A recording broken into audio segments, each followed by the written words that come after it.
Welcome to the Tech Egg. Don't get scrambled. Enjoy the video.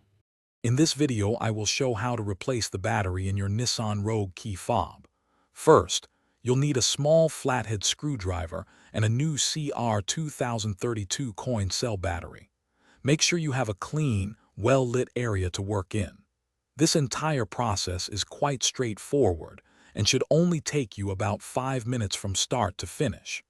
Having the right tools ready makes it even quicker. Now let's open the key fob. Look for a small slot, usually on the side where the emergency key slides out. Insert the tip of your small flathead screwdriver into this slot.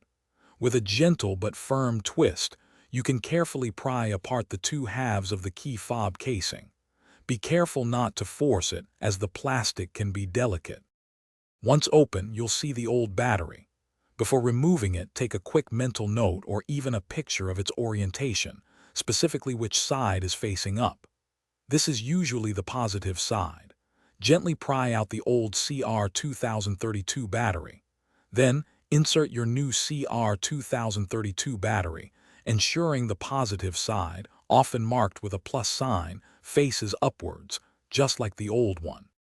With the new battery in place, carefully align the two halves of your key fob casing.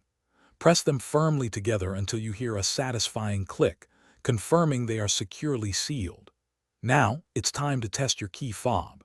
Head to your Nissan Rogue and check if all the buttons, like lock and unlock, are working correctly.